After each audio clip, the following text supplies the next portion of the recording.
Você pode baixar sua cabeça, fechar os olhos. Pai amado, querido, Deus de poder, a palavra do Senhor diz que o Senhor é bom e justo. Nós queremos agradecer, Deus, porque o Senhor tem nos sustentado, o Senhor tem nos suprido, Deus, a cada dia, a cada mês, a cada ano. O Senhor, Deus, é o Deus provedor sobre as nossas vidas e nós glorificamos o Teu santo nome. Em nome de Jesus, nessa noite nós consagramos os dízimos e as ofertas. Que o Senhor nos dê sabedoria como conselho dessa casa, Deus, para utilizarmos de forma, Deus, que venhamos agradar o Teu coração. Continua, Deus, falando conosco através da Tua palavra. Colocamos a vida do reverendo Valtenor, Deus, que no coração dele, Deus, que já está plantada essa palavra, que venha falar, Deus, ao nosso coração aquilo que nós precisamos ouvir da parte do Senhor. Nós nos curvamos diante da Tua majestade, Senhor, necessitados que somos do Senhor, e pedimos ao Senhor que o Senhor fale conosco, em nome de Jesus, para a glória do Senhor. Amém. Amém. Boa noite, meus irmãos e irmãs, a graça e a paz do nosso Senhor. Amém? Amém. Quero convidar você a abrir a Bíblia, no livro de Apocalipse.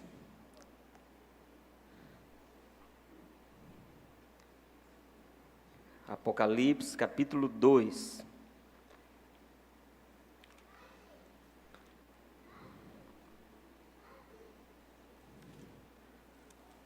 Livro de Apocalipse, capítulo 2.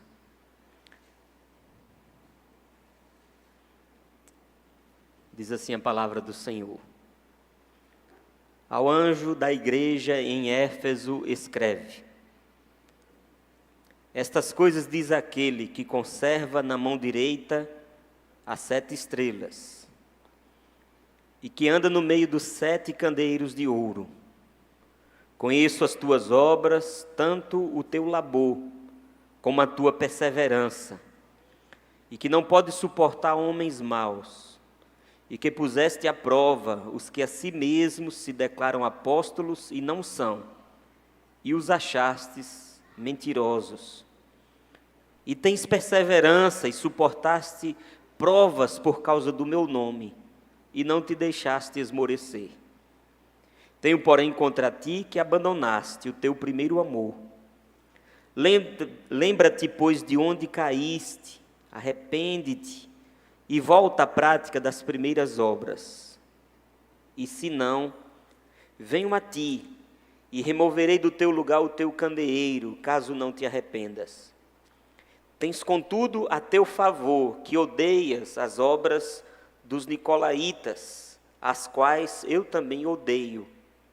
Quem tem ouvidos, ouça o que o Espírito diz às igrejas. Ao vencedor, dar-lhe-ei que se alimente da árvore da vida, que se encontra no paraíso de Deus. Amém.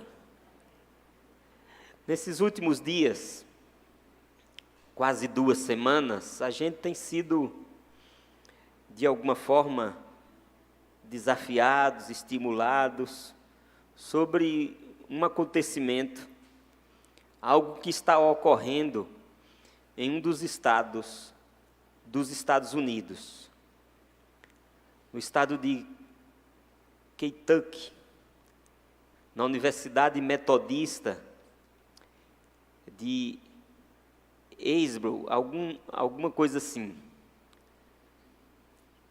Após uma reunião rotineira, o capelão, o pastor, um dos pastores daquela universidade, em uma quarta-feira normal, como as outras quartas, reuniu com alguns estudantes presentes naquele templo, naquela capela, e pregou, anunciou, falou sobre arrependimento, sobre confissão de pecados, e ao fim daquela hora programada de reunião, ele encerrou a reunião e alguns jovens ficaram no templo. Movidos por aquela palavra, começaram então a confessar os seus pecados. Confessar os seus pecados a Deus e se abraçaram em uma confissão pública em que uns aos outros passaram a confessar pecados às vezes impublicáveis, inconfessáveis, que não ousaríamos falar uns aos outros. E a partir deste momento, aqueles jovens então mantêm esta reunião e, após algum tempo, dentro da própria universidade, nas salas de aula, entre os colegas, eles passam a sentir falta de alguns jovens, cerca de 11 jovens. E após um outro tempo, os familiares daqueles jovens passam a sentir falta desses jovens. E então, essas pessoas que vão à procura e, consequentemente, à capela, encontram esses jovens orando, quebrantados, buscando ao Senhor. E enquanto entram naquela capela, eles também são tomados pelo mesmo Espírito, pelo mesmo mover de Deus. E assim os que vão se achegando, vão sendo tomados por essa presença atuante de Deus, gerando quebrantamento, confissão, reconhecimento dos seus pecados e adoração ao Senhor. Já são quase 300 horas ininterruptas desta reunião de oração. Eles estão lá, quarta-feira agora, completam 15 dias, ou 2 semanas, em que começou este mover de Deus naquela capela. As pessoas que vão ali são tomadas por essa presença e o mesmo anseio, ou a mesma vontade que havia inicialmente no coração de poucos jovens, tem se tomado o coração de pais, de mães, de pastores, de outras pessoas que têm ido até aquele lugar para ver o que está acontecendo. Pastores presbiterianos têm ido ali. Ontem mesmo assisti, acompanhava uma live de um desses pastores, o Samuel Vitalino, juntamente com o pastor Hernandes Dias Lopes e mais outros 2 pastores, conversavam sobre o que está acontecendo ali. E ambos esses pastores, reformados, ortodoxos, têm reconhecido que o que está acontecendo ali é um mover de Deus, é uma ação de Deus, porque de outra forma, o que está acontecendo naquele lugar não seria possível, humanamente não seria possível. Meus irmãos, eu fiquei esses dias a pensar sobre mim mesmo, ao pensar sobre esta região, ao pensar sobre o presbiterianismo nesta região. E por mais que talvez alguns dos que estão aqui nessa noite, ou das pessoas que nos acompanham de casa, talvez nem todos, ou alguns poucos, talvez possam testificar o que eu gostaria de compartilhar. E o que eu gostaria de compartilhar é dizer para estes que já viveram ou que não viveram, que nós também já experimentamos isso. Aqui, em nossa região, há pouco mais de 30 anos. Até o ano de 91, o presbiterianismo nessa região era muito mundano, era muito secularizado. Não havia um compromisso dos presbiterianos demais com a santidade, com a oração, com a busca. Havia um sincretismo, uma mistura.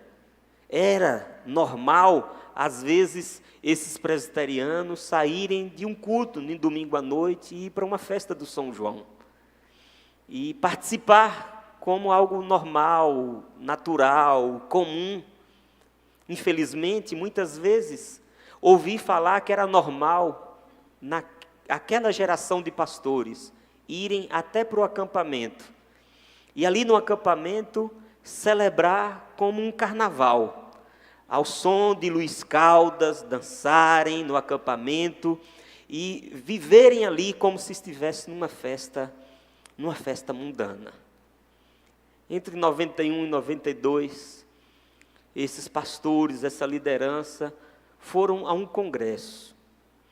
A um congresso, eu pelo que eu me lembro particularmente, na cidade de Recife, na igreja da Madalena, e ali vieram desse congresso com o coração movido, arrependidos do estilo, da vida que viviam, da vida ministerial, e a partir daquele grupo, em um ônibus, 30 pessoas, 40 pessoas, de toda essa região,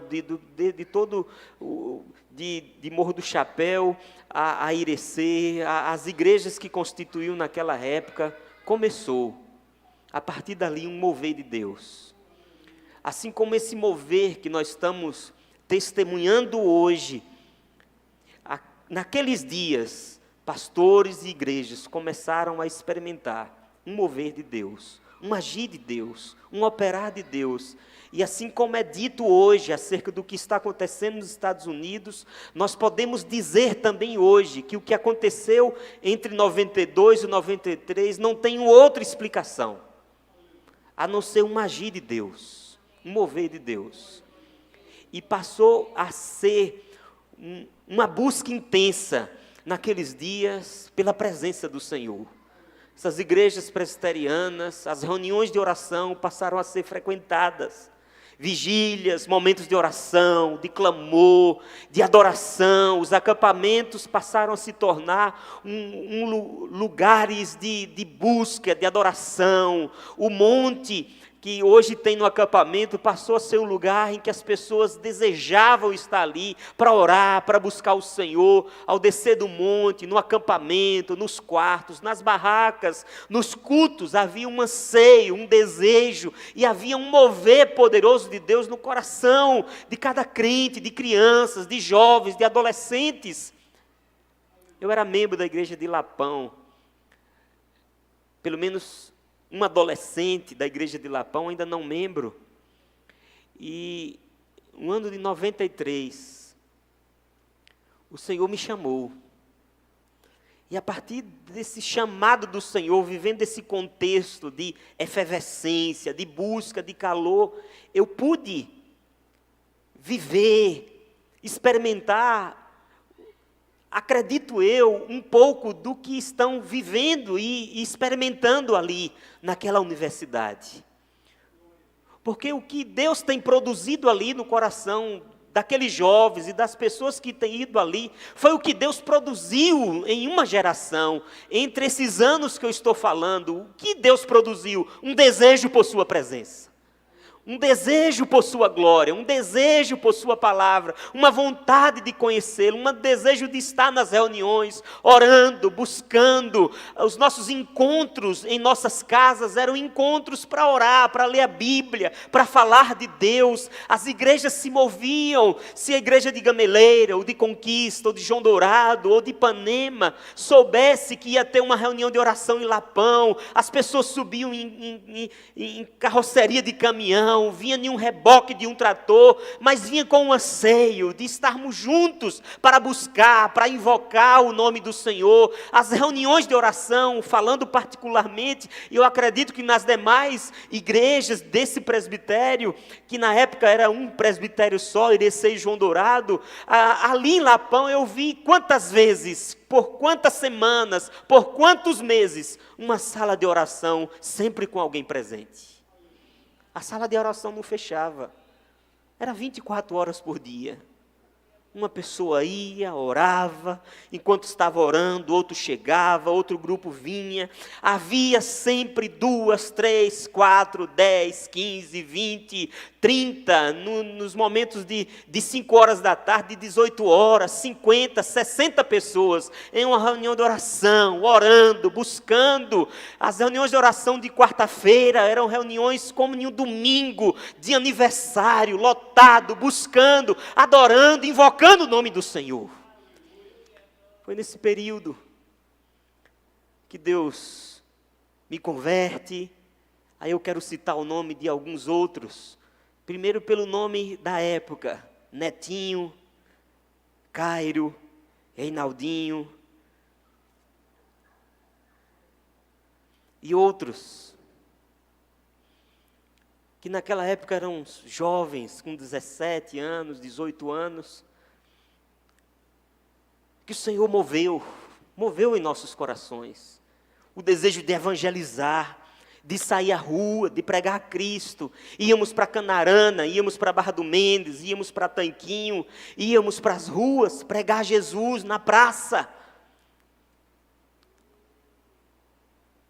Não havia vergonha, era desejo de Deus, de proclamar a Deus, de ler a Bíblia, de orar, de buscar o Senhor. Era um anelo, era intenso. Fosse no acampamento, fosse em casa, fosse no templo, onde quer que íamos. Reinaldinho ia para a minha casa, novo convertido, em nosso quarto nós orávamos. Se estivéssemos na casa de Aldo, era para orar, era para ler a Bíblia. Se fôssemos para a roça, o campo virava um lugar de oração, de busca. Estou falando de uma experiência minha, pessoal. Mas isso era algo generalizado nessas igrejas. E aquela igreja mundana, aquela igreja secularizada, aquela igreja fria de 91, é visitada por um mover especial de Deus, avivando, renovando, vivificando, convertendo, transformando vida, gerando amor, gerando desejo pelo Senhor. Vivemos isso. Vivemos isso.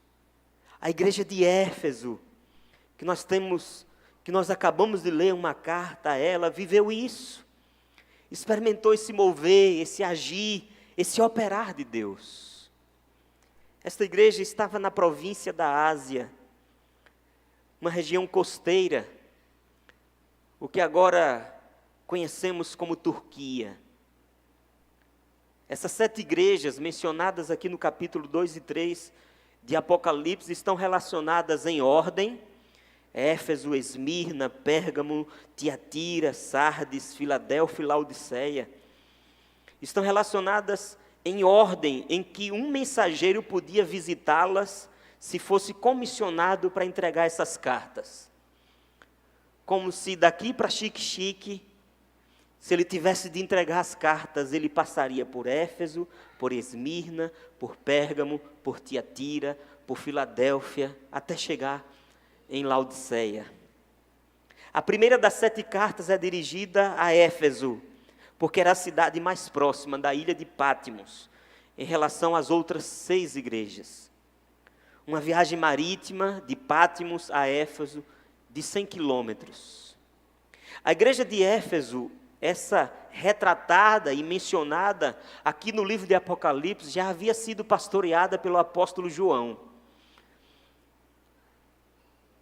Já havia também sido o pastor dessa igreja o jovem Timóteo.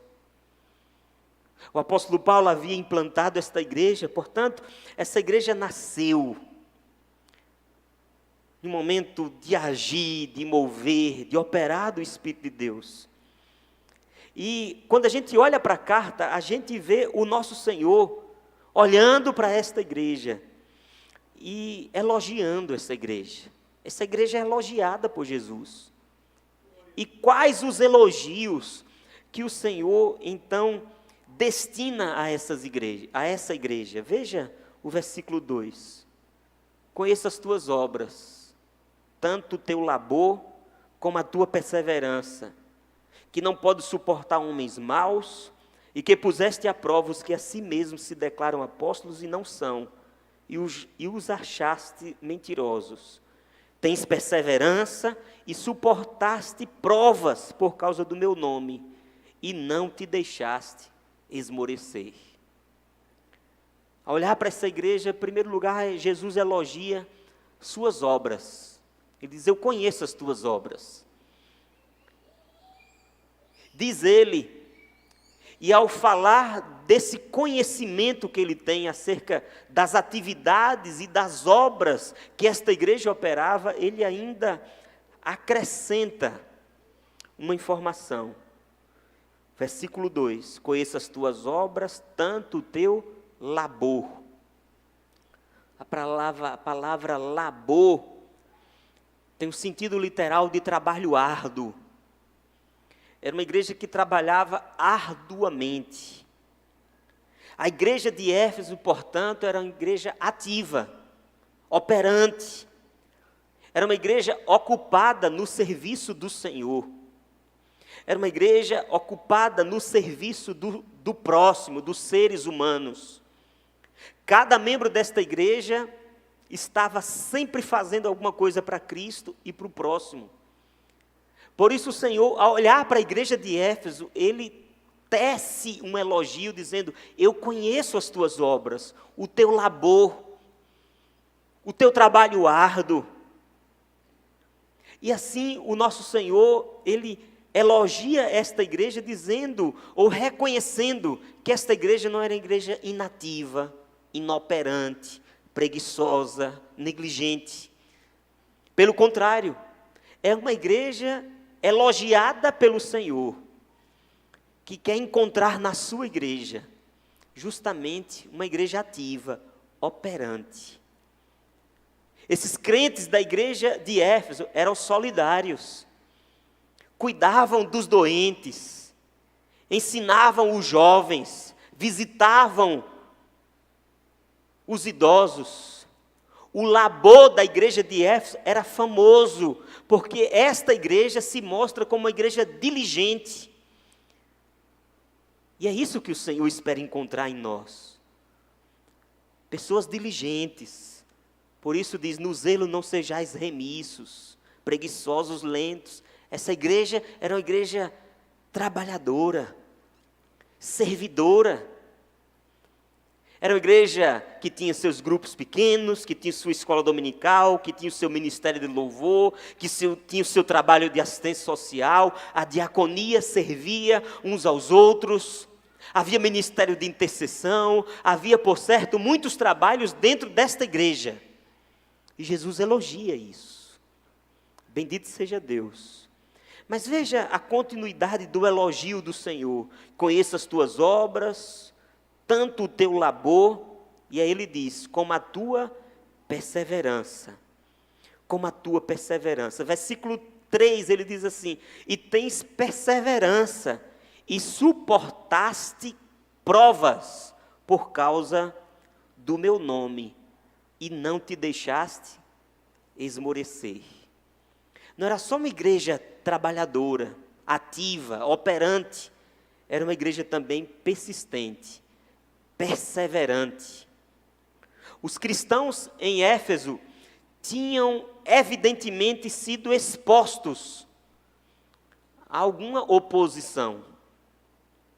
A cidade de Éfeso era um lugar de ajuntamento de muitas religiões. Havia um sincretismo, uma mistura de religiões na cidade de Éfeso.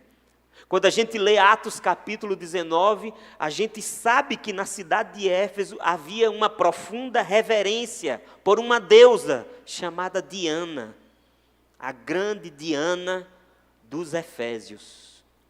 Também no Império Romano havia a adoração ao imperador.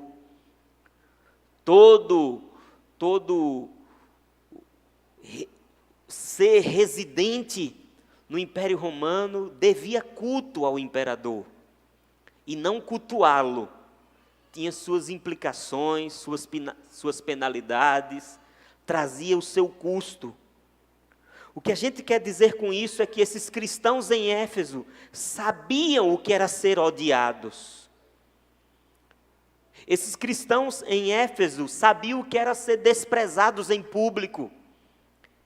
Esses cristãos em Éfeso sabiam o que era ser caluniados na sua vida privada. Alguns, por certo, negociantes, estavam perdendo os seus compradores, os seus clientes. Outros tinham problemas para comprar, para negociar. E significa que se eles não se aderissem à adoração popular do imperador, se eles abandonassem o culto a Diana, eles eram boicotados. Poderiam sofrer violência física, poderiam sofrer discriminação social, tudo por conta de sua fé em Cristo, de sua conversão a Cristo.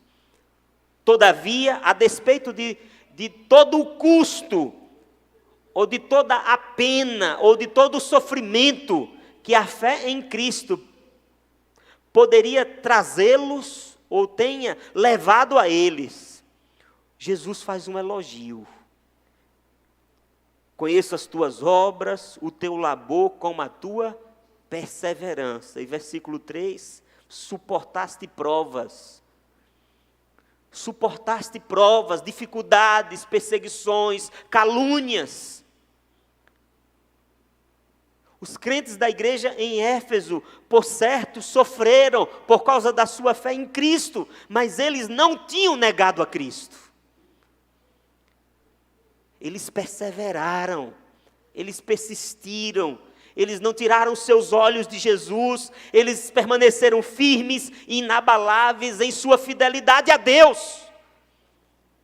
Por isso Jesus elogia esta igreja dizendo: conheça a tua perseverança. Ei, assim como o Senhor elogia as obras, a atividade, o trabalho da igreja, Ele elogia também a sua perseverança. Uma virtude a ser encontrada em nós. Não só o trabalho, mas também a perseverança. De mantermos-nos firmes. De não abandonarmos, de não cairmos, de não negarmos a Cristo, como ouvimos aqui no domingo passado. Esta igreja perseverou. Mas o terceiro elogio endereçado a esta igreja, da parte do Senhor, está aqui, na segunda parte do versículo 2. Que não pode suportar homens maus, que puseste à prova os que a si mesmos se declaram apóstolos e não são, e os achaste mentirosos. A terceira virtude que Cristo pôde realmente elogiar na igreja de Éfeso era a sua fé ortodoxa. O que dá a entender no versículo 2 e também no versículo 6, é que alguns homens, intitulados aqui de nicolaítas, que se intitulavam também de apóstolos, de enviados do Senhor, tinham visitado aquela igreja. Eles tinham ido à igreja de Éfeso, alguns autodenominados apóstolos, conhecidos no versículo 6 como nicolaítas, e esses, os nicolaítas, estavam propagando suas doutrinas, levando uma mensagem em nome de Deus. Como apóstolos, como enviados de Cristo, eles visitaram a igreja de Éfeso e levaram uma doutrina. A Bíblia diz então que eles puseram à prova, eles testaram o ensino desses homens, versículo 2, a segunda parte, que se declaravam apóstolos e não eram. E ao testar, ao colocar em prova o que esses homens pregavam, eles chegaram a uma conclusão: esse ensino é falso, eles são mentirosos. E a terceira virtude, então, que a gente destaca aqui, é que a igreja de Éfeso era uma igreja doutrinariamente robusta.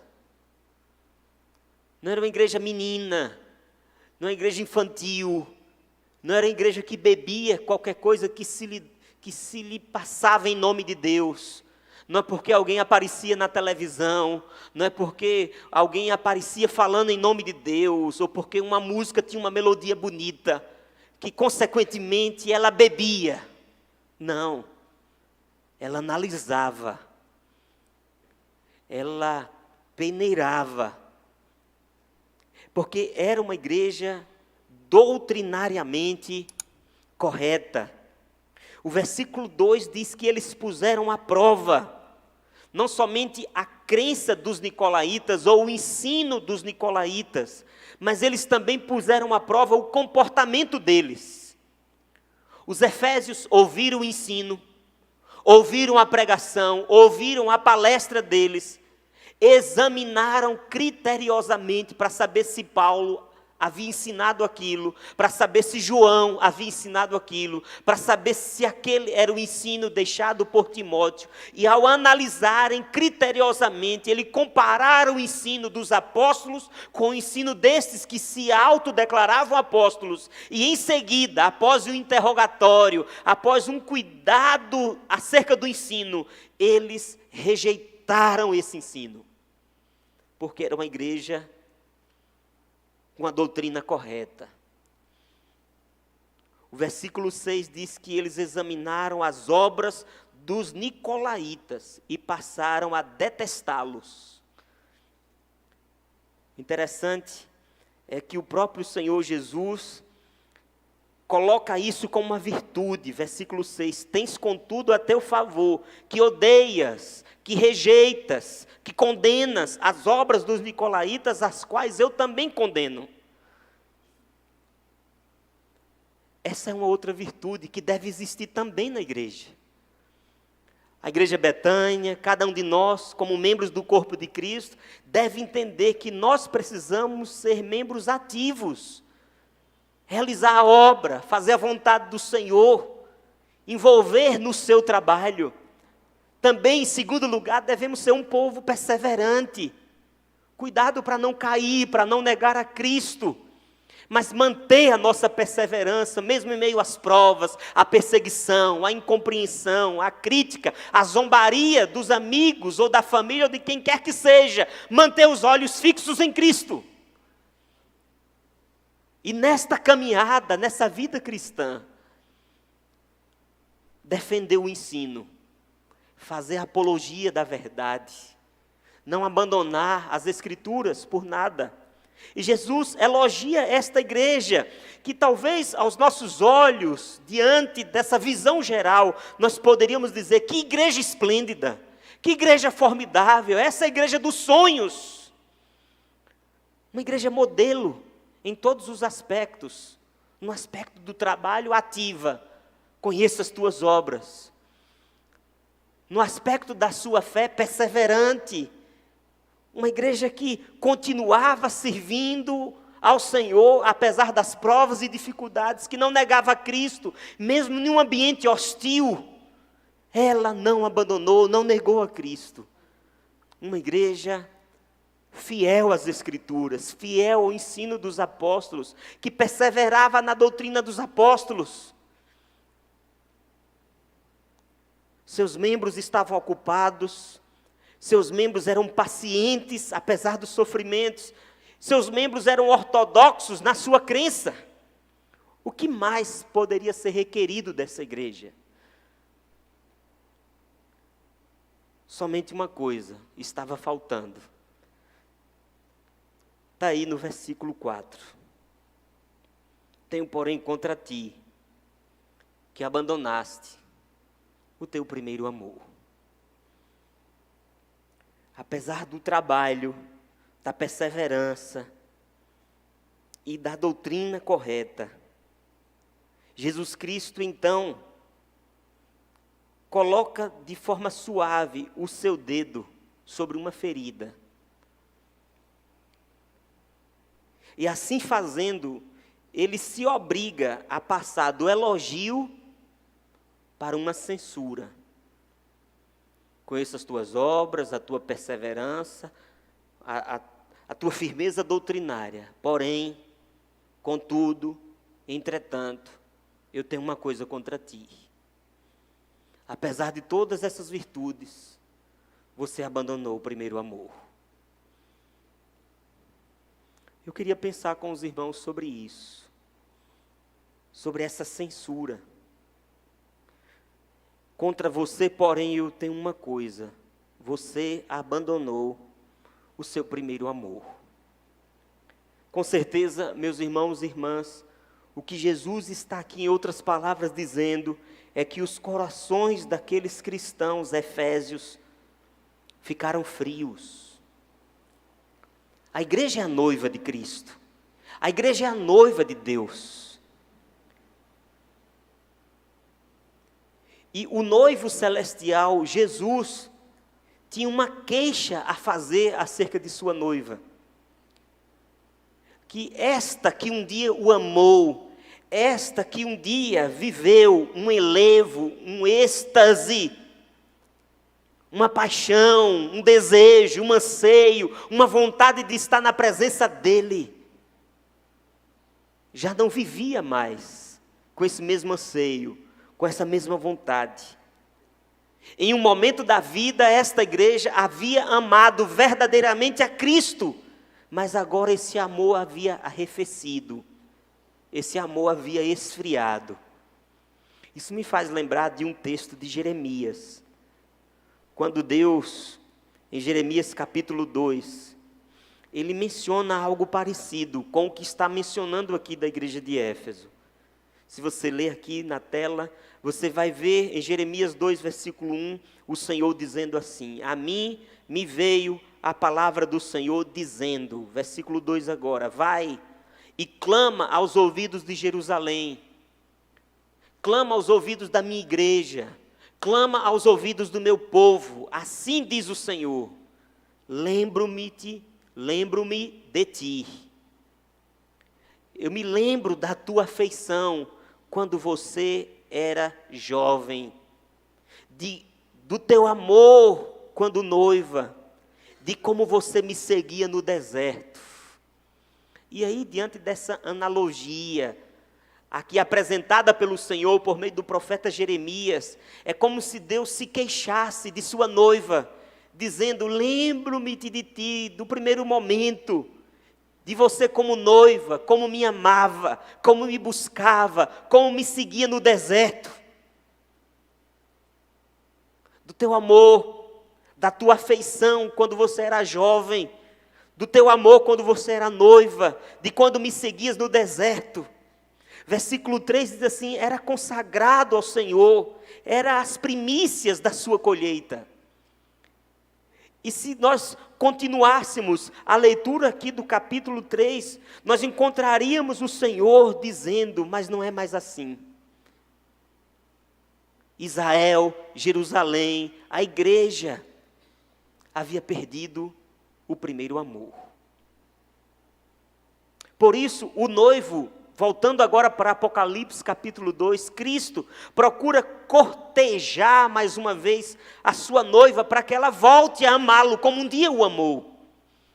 Para que ela volte a desejá-lo como um dia desejou. Para que ela volte a se envolver com ele, não apenas com a obra dele. Para que ela volte a ter comunhão com ele, assim como ela um dia, esta igreja havia tido, havia buscado, havia desejado. Por isso, meus irmãos, o amor é a primeira marca de uma igreja verdadeiramente viva, não suas obras. O amor é a marca de um cristão verdadeiramente vivo, não a sua doutrina. O amor é a primeira marca de um amor verdadeiro, de um relacionamento verdadeiro, não a sua perseverança. Nós sabemos, e tomando como analogia os relacionamentos humanos, sabemos muito bem que quando nos conhecemos, quando nos enamoramos, quando nos apaixonamos, quando existe aquele olhar e começa um namoro entre um homem e uma mulher, entre um jovem e uma jovem, há da parte dos dois um desejo de se encontrarem, de estarem juntos, de enfrentar as dificuldades, de enfrentar às vezes a própria reprovação de um pai, de uma mãe. Eles querem estar juntos, eles fazem todo esforço. Se eles moram distantes, ele paga o preço de estar próximo. Se está chovendo ou se está quente, se está claro ou se está escuro, se está perto ou está longe, eles querem estar lá próximos. Porque a presença um do outro, o estar perto um do outro, o estar conversando um com o outro, é o anseio, é o desejo, é o amor do coração que move um ao outro. E é isso que Deus em Jeremias está dizendo: lembro-me de ti, daquele tempo quando você era noiva, quando nós namorávamos, como você me seguia no deserto, mesmo em meio às provas, às dificuldades, às tribulações, você me ansiava, você era consagrado, você era primícia. Mas depois de um tempo, de relacionamento, de convivência, a gente vai deixando. A gente pode até continuar servindo, fazendo almoço, arrumando a casa, lavando a roupa, trabalhando fora, trazendo comida para casa, ajudando, podando uma árvore, trocando uma lâmpada. A gente pode até continuar dentro de casa servindo um ao outro. Pode até manter o casamento, perseverar, não separa. Uma vez casado, é casado para sempre. O que Deus juntou, não separa o homem. A gente persevera na relação, está ali, perseverando, não separa. E a gente sabe que tem que ser fiel. Nós somos ortodoxos, nós somos corretos. Não vou trair, vou ser fiel, permaneço aqui. Mas embora vivam assim, estão distantes. Distantes um do outro. Já não há afeição, já não há amor. Já não há da parte de um a cumplicidade ou dos dois, o desejo, o anelo. É isso que o Senhor está usando aqui como metáfora para falar de sua relação da igreja com Ele. Essa igreja continua trabalhando, essa igreja continua trocando lâmpadas, essa igreja continua fazendo comida, essa igreja continua lavando roupa, esta igreja continua sendo fiel, essa igreja não se separa, não nega a Cristo, essa igreja continua perseverando e vivendo os princípios, mas não tem mais amor. Estão dormindo em quartos separados, dentro do mesmo teto. E o Senhor diz: lembro-me de ti, da tua afeição, de como você me buscava, de como você era consagrado, de como nos relacionávamos. Sem esse amor, a obra da igreja é morta.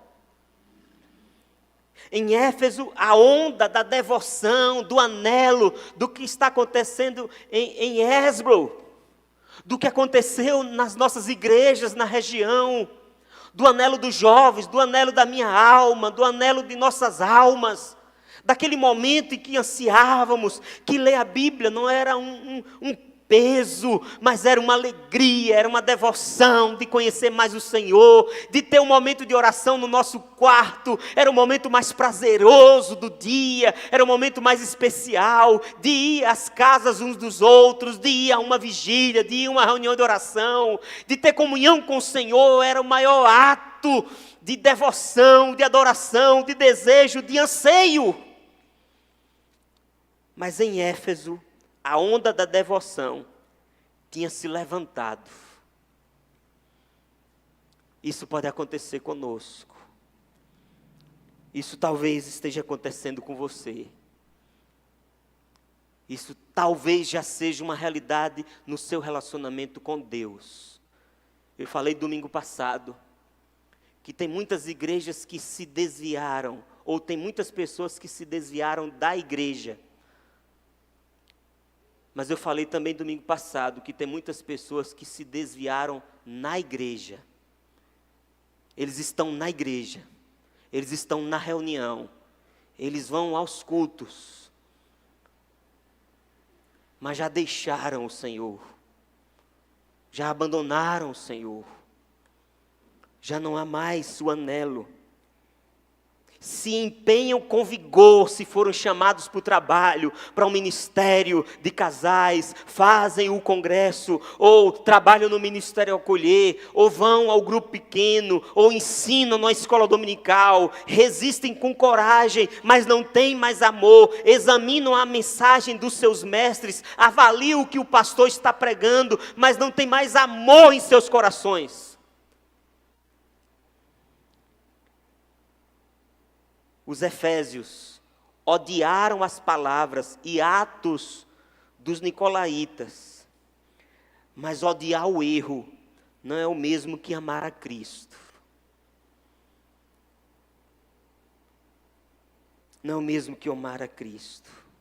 Por isso Paulo, em 1 Coríntios, capítulo 13, fala da excelência do amor.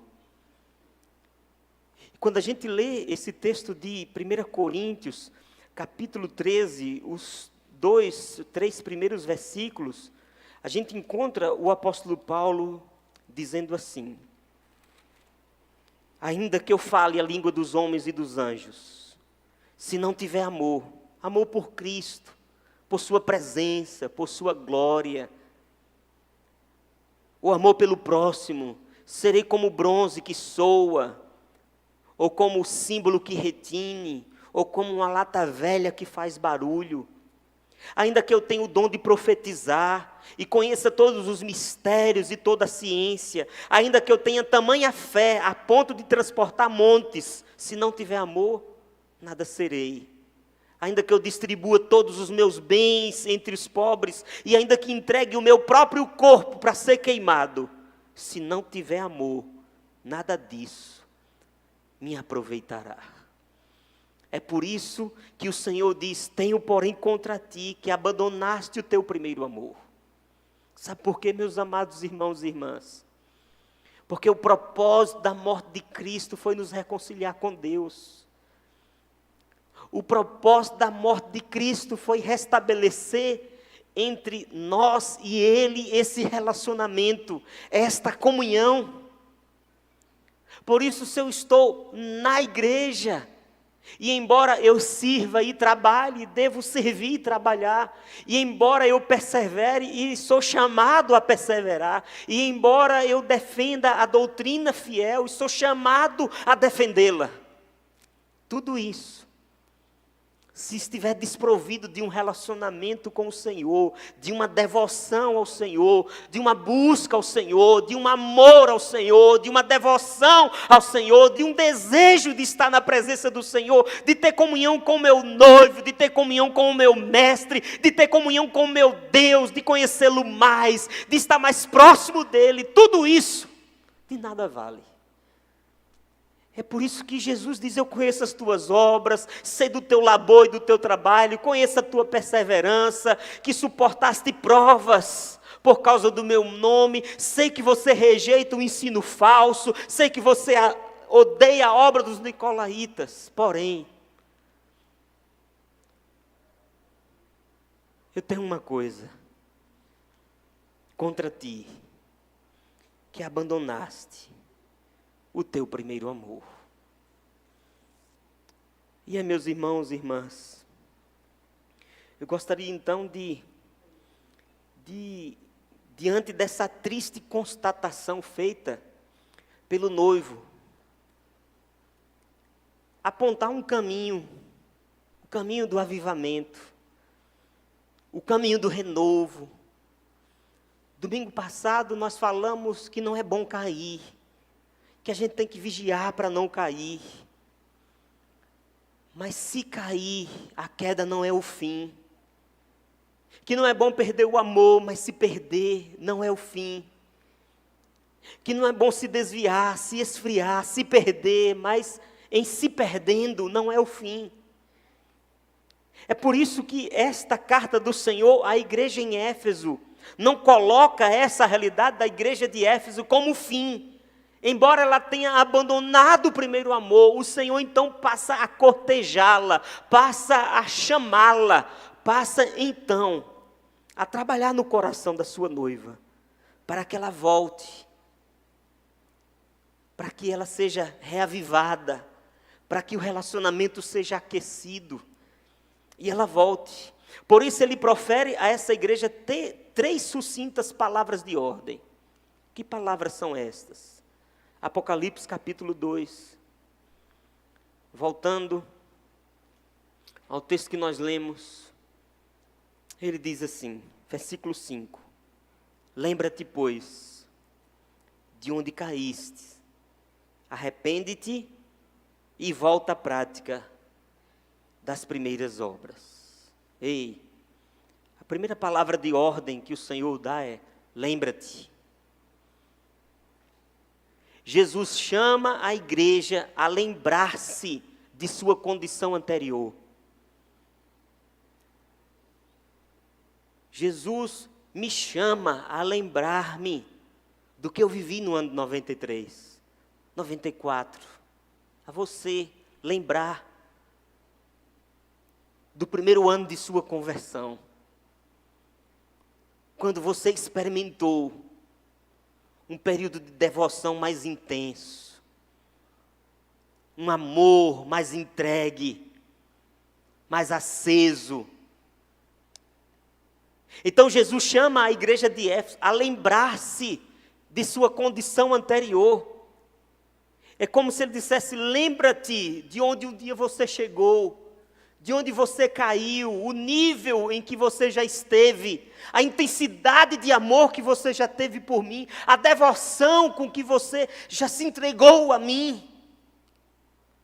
Lembra-te dos momentos, e é isso que lá em Jeremias diz: eu lembro-me de ti, você era consagrado, você me seguia no deserto, você ia para a vigília, você ia para a oração, você lia a Bíblia com intensidade, querendo me conhecer.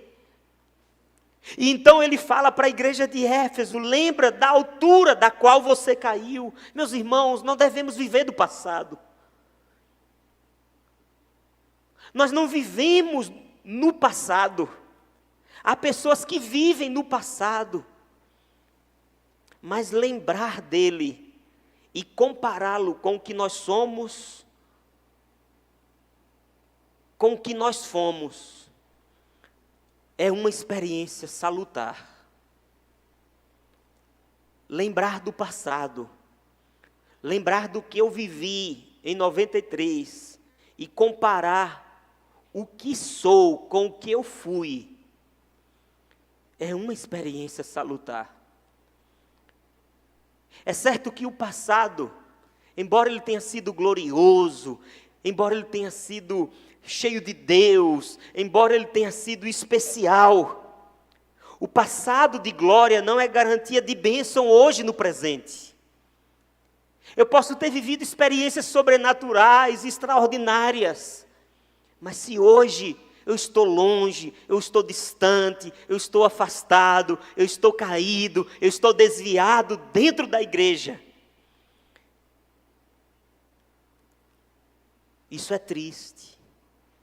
O passado de glória não é garantia de bênção no presente, mas o passado de glória pode ser um motivador para sermos o que éramos. Olhar para os primeiros anos, olhar para o primeiro momento de sua conversão, quando o Senhor mudou sua alma, quando o Senhor abriu os teus olhos, quando o Senhor ressuscitou você, e você que estava morto se viu vivo, você que estava cego, viu enxergando, você que viu a glória de Deus, você que teve experiências extraordinárias com Deus. Olhar para esse passado é da parte do Senhor uma experiência importante. Por isso ele vem à igreja de Éfeso e diz: lembra-te, lembra que um dia você foi, como um dia você me seguiu, como um dia você me buscou, como um dia você me anelou, como um dia você se envolveu, como foi a intensidade do teu amor, como foi a intensidade de tua busca, como foi o anelo do teu coração. Isso será um motivador para sermos o que éramos. Ter saudade dos momentos íntimos, ter saudade dos momentos calorosos, ter saudade das reuniões fervorosas diante do Senhor. Olhar para trás, para as alturas, que pela graça de Deus nós já ocupamos. É o primeiro passo para o caminho do avivamento, ou do reavivamento. Lembra-te, pois, de onde caíste. Mas talvez eu esteja falando com alguns aqui nesta noite que nunca tiveram nem a experiência do primeiro amor. Como voltar a amar quem nunca amou? Como voltar a viver essa experiência se nunca viveu? E talvez o que eu estou dizendo aqui não tem nada a ver com a sua vida, porque eu estou falando de uma coisa que você nunca experimentou. Então a você, então a porta da graça também se abre, e Deus te chama hoje a viver esse primeiro amor, e Deus te chama hoje a se converter, Deus te chama hoje a se voltar para Ele. E você terá uma experiência com um Deus extraordinário, com um Deus santo, com um Deus transcendente, mas que também é imanente, que vem, que se relaciona, que habita no nosso coração, que aviva a nossa alma, que faz a nossa vida ter sentido e razão para viver.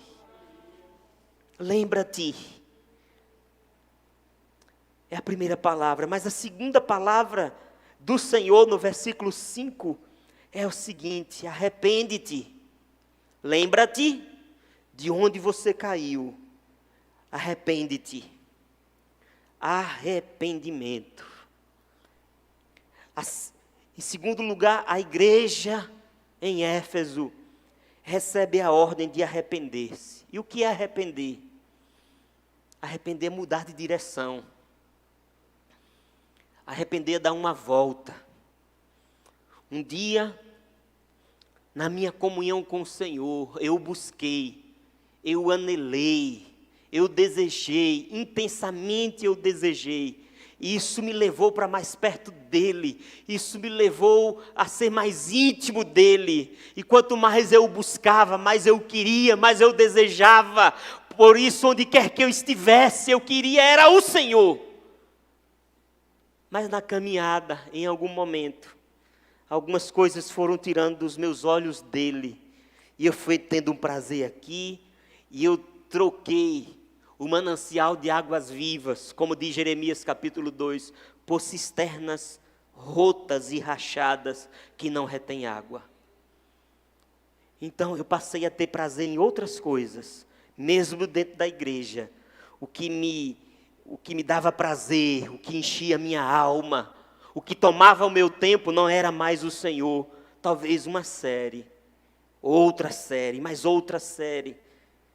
E nesse mundo de tecnologia, a gente vai se envolvendo com tantas coisas que vão tomando o nosso tempo, os reels, os vídeos, os curtos, os shots, e a gente vai se envolvendo, e a gente vai gostando de tantos hobbies, de tantas coisas, e de repente, a gente está na igreja, trabalhando, perseverando, a gente está na igreja, defendendo as Escrituras, mas de costas viradas para o Senhor, sem ter comunhão com Ele. Então, neste estado, nessa condição que nós estamos, Ele diz: ei, lembra-te de onde caístes, de onde um dia você esteve, de como você andava comigo no deserto, de como você era consagrado, de como você me buscava. Lembra-te. E lembrando, se conscientizando de quem você foi, de quem você é. Arrependa-te.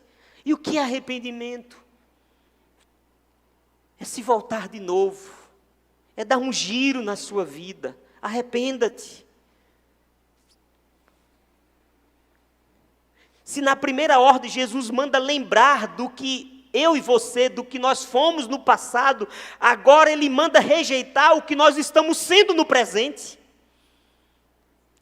Lembra quem você foi, mas arrependa-se de quem você está sendo.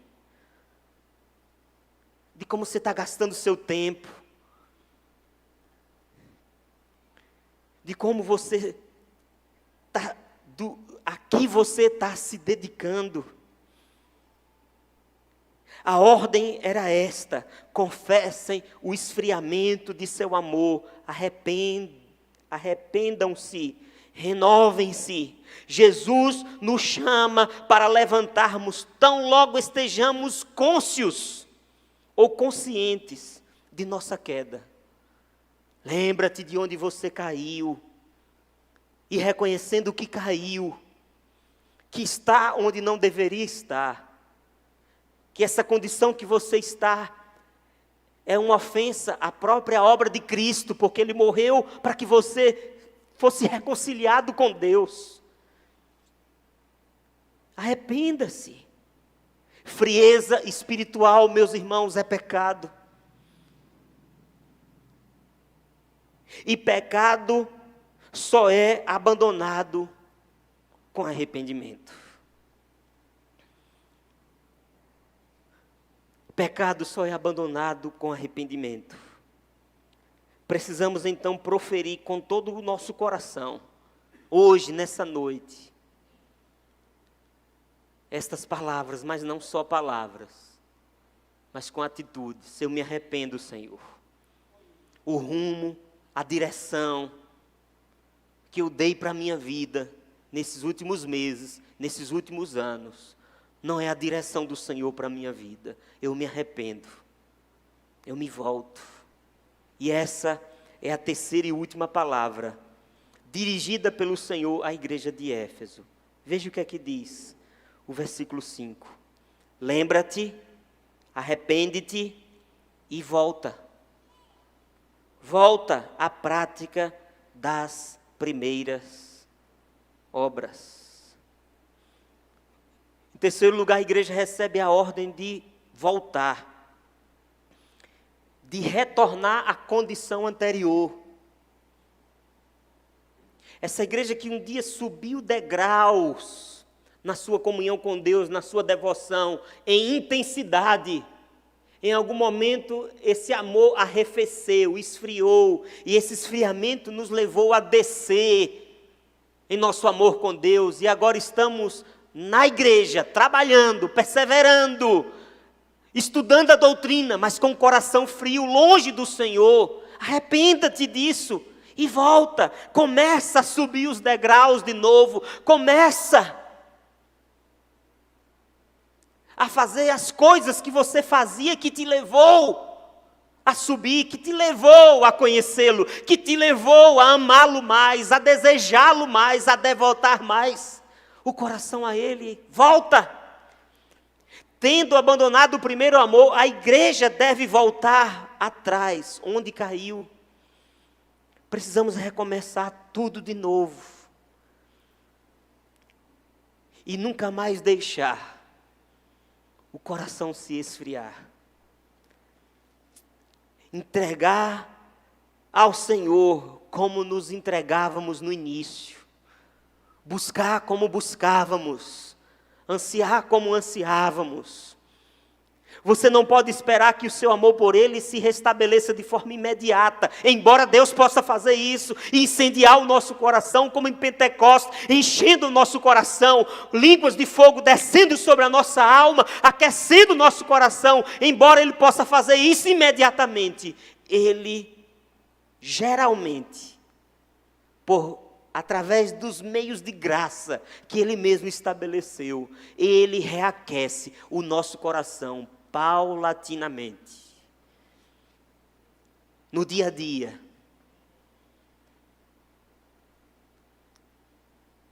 Nas atividades ordinárias, normais, como a leitura da Bíblia, uma oração, uma meditação, um culto de oração, uma vigília, uma leitura da palavra, o compartilhar com os amigos, o ler de textos, o estar participando daquilo que no primeiro momento eu participei e fez uma diferença tão grande na minha vida. Volta. Precisamos recomeçar, voltar, subir para o lugar de onde caímos. Isso requer esforço, investimento, recomeçar, praticar as primeiras obras, tudo de novo. Reconstruir. Volte, retorne, recomece. Porque a queda não é o fim. O arrependimento é o caminho. E a volta às primeiras obras é o passo importantíssimo a ser dado pela igreja do Senhor hoje.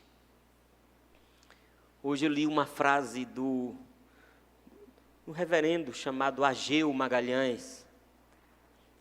Ageu, ele foi diretor do seminário presbiteriano José Manuel da Conceição, em São Paulo. E Ageu dizia: as pessoas estão extasiadas, alegres, desejando o que está acontecendo em Êxodo,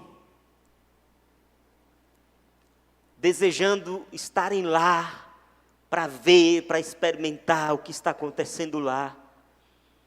E o reverendo Ageu, na frase que eu vi hoje, ele dizia mais ou menos assim: não precisa você ir para lá. Apenas volte à reunião de oração de sua igreja. Aí onde você está. Deus pode começar a mover no seu coração, reaquecendo a sua alma, reavivando o seu coração. Eu concluo com uma advertência e uma promessa. É igual aquela brincadeira que a gente faz. Eu tenho notícia boa e ruim, qual é que você quer ouvir primeiro? Esse texto termina com uma notícia boa e uma ruim, com uma advertência e uma promessa. A advertência está no versículo 5.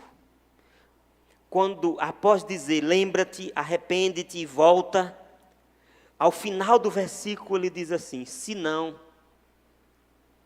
você não lembrar, se você não se arrepender, se você não voltar à prática das primeiras obras, eu venho a ti e moverei do teu lugar o teu candeeiro, caso não te arrependas. Caso não volte, não se arrependa, não siga o caminho que eu estou te apontando.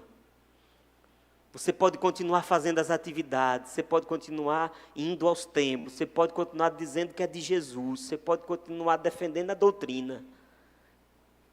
Mas eu removerei o teu candeeiro.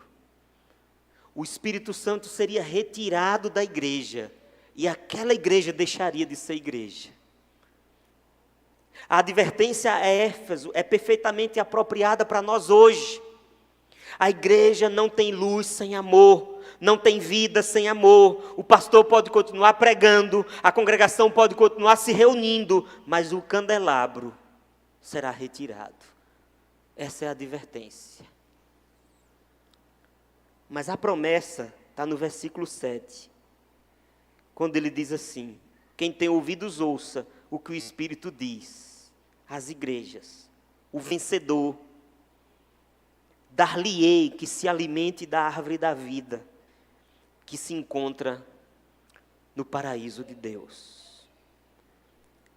A promessa que o Jesus faz é, o vencedor darei o direito, ou seja, aquele que obedecer a mensagem da carta, aquele que vencer os seus próprios pecados, aquele que vencer a frieza, aquele que vencer diante dessa resposta, lembrando, arrependendo e voltando à prática das primeiras obras.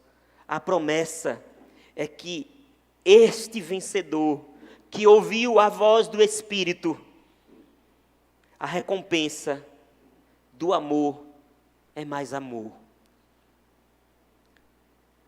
Ao vencedor dar-lhe-ei que se alimente da árvore da vida. Mais amor é recompensado com mais amor, com mais relacionamento, com mais acesso, com livre acesso.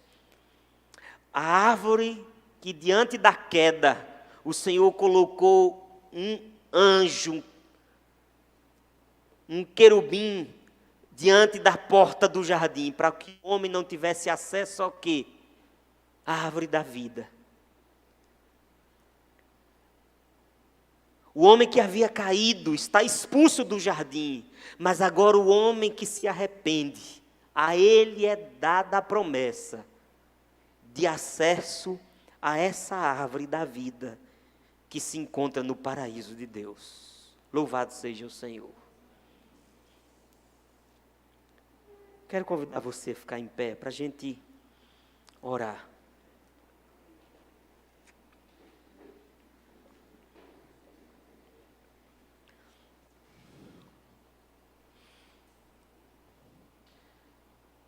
Você pode pensar um pouco sobre a vida, sua vida espiritual. Você se desviou de Deus, se desviou da igreja, estava passando por aqui hoje. O Senhor te chama hoje. Mas embora você não tenha se desviado da igreja, você está desviado na igreja, sua comunhão, seu relacionamento com Deus se perdeu. O Senhor te chama aqui hoje Porque quem mais deseja essa comunhão é Ele, porque por essa comunhão Ele deu a vida. Por esta comunhão Ele morreu na cruz. Para se relacionar comigo e com você, Ele pagou um alto preço. Pai, nessa noite, nós estamos diante, ó Deus, do peso da Tua palavra.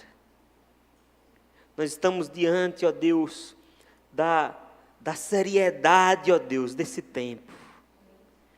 Quando nós testemunhamos o que o Senhor está fazendo ali, em outro país, em outra nação, em outra igreja, na vida de outra pessoa, nós, diante desse testemunhar, nós temos, ó Deus, visto que o Senhor é um Deus vivo, que está operando, que está agindo, que está presente, chamando-nos, como chamou aqueles 11 jovens, ó Deus, há quase 2 semanas atrás, e eles se arrependeram, confessaram, se voltaram para o Senhor, e o Senhor os visitou, ó Deus, com a Tua promessa maravilhosa, de Tua presença, de Tua glória sobre eles.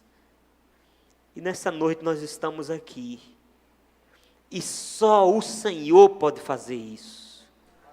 Não há grito humano, não há método humano, não há estratégia humana.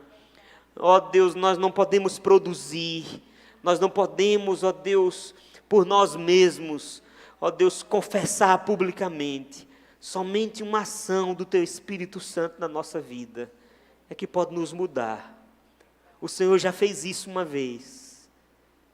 Nós cremos que o Senhor pode fazer de novo, e de novo, e de novo, e de novo, e de novo, e de novo, porque o Teu amor é eterno. Louvado seja o Senhor. E nesta noite, meu Pai, aqui estamos nós, que já temos ouvido tantas vezes essa mesma mensagem, nesse mesmo texto, diante dessas mesmas verdades, mas embora a gente tenha escutado dezenas de vezes, ó Deus, talvez infelizmente até hoje, a gente ainda não respondeu. Ó Deus, nós clamamos nessa noite, salva-nos, ó Deus, converte-nos e seremos convertidos. Renova os nossos dias como dantes, faz de novo, opera de novo, aviva de novo, visita de novo, nos toma de novo, ó Deus, no Teu mover, no Teu agir, e realiza em nós uma obra tal, que só pode ser obra do Senhor, que ninguém dará explicação nenhuma, a não ser dizer, é coisa do Senhor, é mover do Senhor, é agir do Senhor. Por isso eu te peço, ó Deus, visita-nos em nossas casas, visita-nos, ó Deus, no nosso ordinário, visita no nosso dia a dia, visita-nos, ó Deus, gerando em nós aquilo que só o Senhor pode gerar.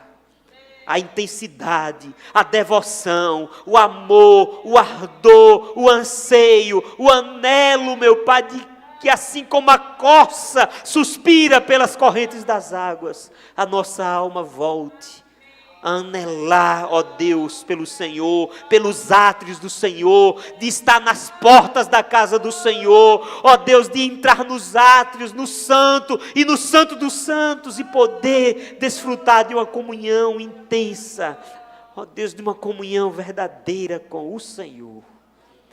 Visita, meu Pai, nossa geração, visita, meu Pai, nossa vida e nossas famílias.